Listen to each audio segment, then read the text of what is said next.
오늘 아침에 신문을 보니까 눈에 들어오는 기사가 있기에 여러분과 함께 나눠보려고 합니다. 중앙일보의 칼럼이죠. 김현기의 시시각각인데 제목이 똑똑한 바보들. 글쎄요, 좀 앞뒤가 맞지 않는 그런 제목같이 보입니다.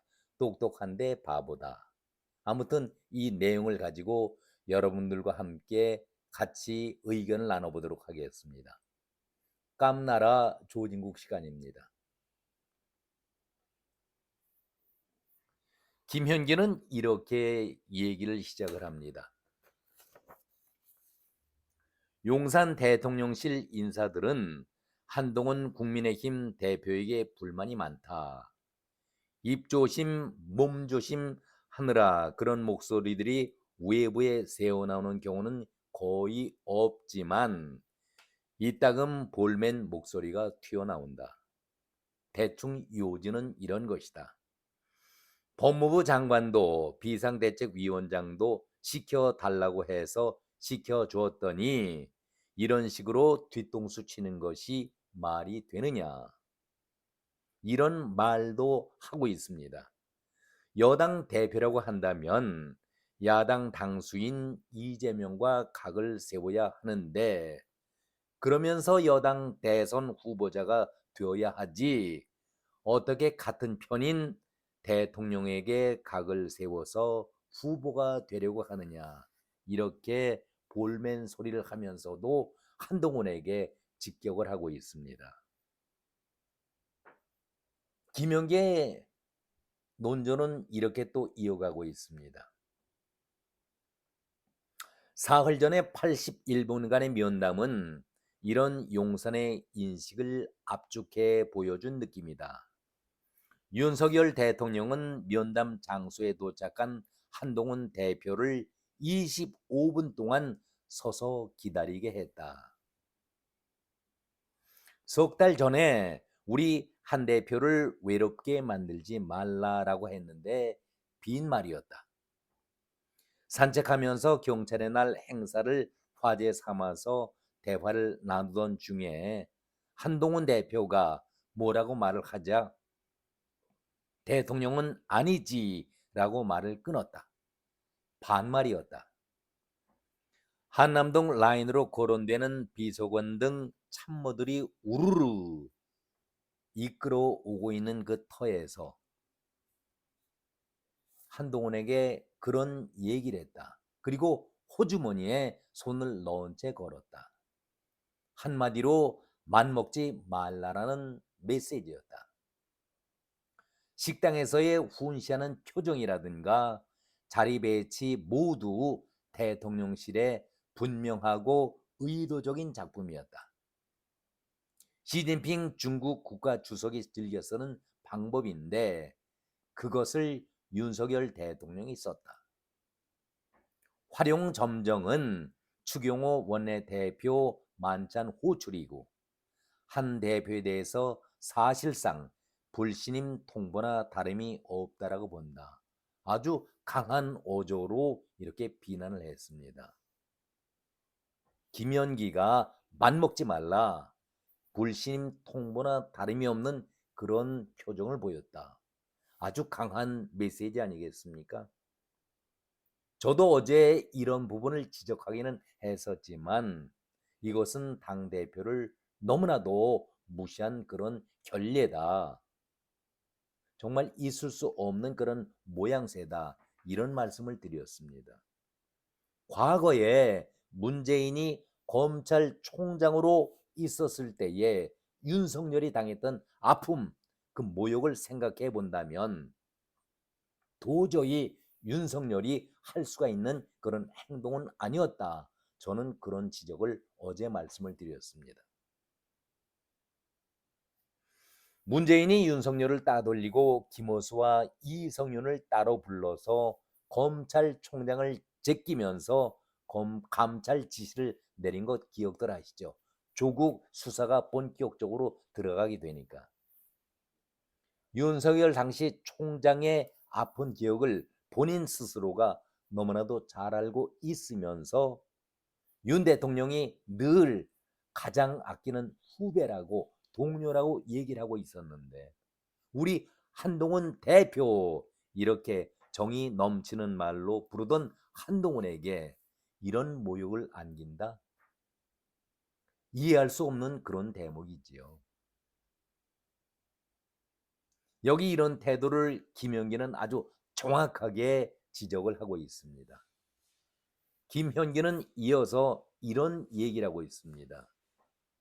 미국의 뇌과학자 그리스 무니가 썼던 말을 인용을 하면서 확신을 가진 사람은 바뀌기 힘들다. 의견이 다르다는 말을 들으면 그냥 돌아서서 가버린다. 팩트나 숫자를 보여주면 자료의 출처를 의심한다.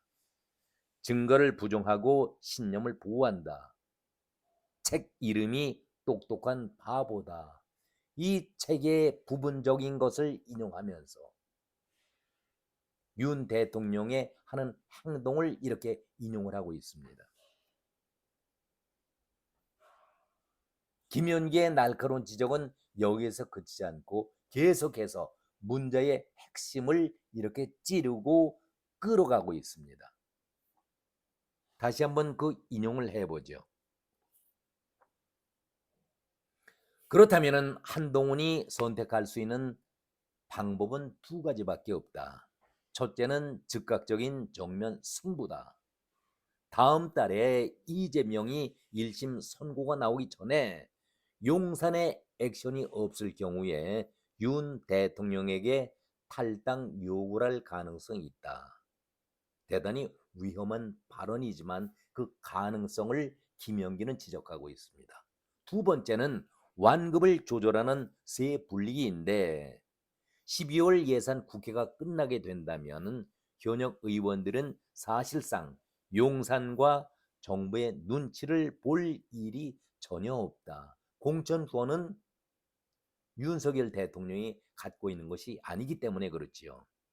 그러나 이 두 가지 선택에는 까딱 잘못하면은 보수 지지층에 거센 역풍을 맞을 가능성도 있다. 이렇게 조심스럽게 두 가지 선택할 수 있는 가능성을 제시하고 있습니다.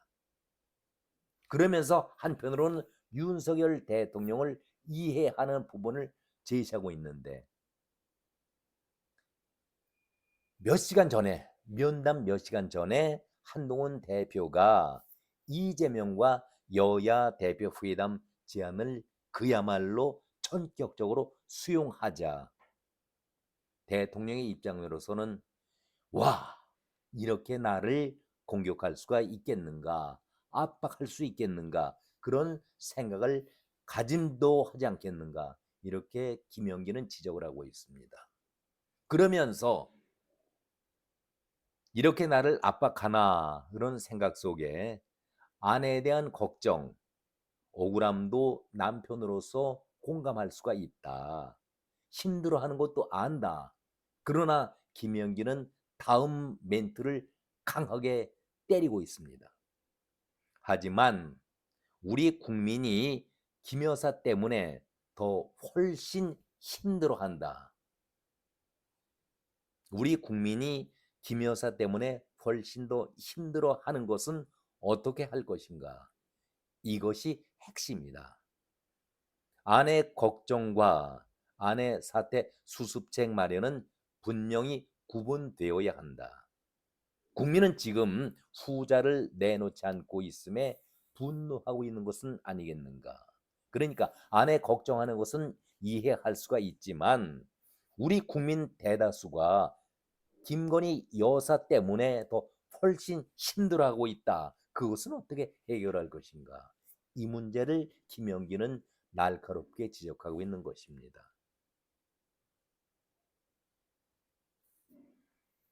이제 결론입니다. 김영기는 둘 다 책임 문제를 지적하고 있는데 저는 이 부분에 대해서 조금 더 명확한 자기 주장이 필요하지 않을까 이런 생각을 가져봅니다. 대통령도 한동훈도 책임을 양비론적으로 거론하고 있지만 당대표로서 국민들이 원하고 있는 것, 국민들이 바라는 것을 대통령에게 솔직하게 알리는 것은 중요한 책무 아니겠습니까? 당 대표로서 해야 할 자세가 아니겠습니까? 판단이 옳고 그름은 국민의 몫이다. 저는 그런 생각을 가져봅니다. 아무튼 오늘 1시간 뒤에 이재명이 그 틈새를 노려서 윤 대통령과 한동훈 대표, 결과론적인 얘기입니다마는 빈손 회담이었다, 소득이 없었다라는 언론의 그러한 그 평가도 있긴 했었습니다마는 이재명은 자신의 위치를 확실히 하기 위해서 그 틈새를 노리고 여야 대표 회담을 제의했다. 그런 얘기를 또 담아서 1시간 후에 다시 여러분에게 말씀을 드리도록 하겠습니다. 오늘은 여기까지입니다. 고맙습니다.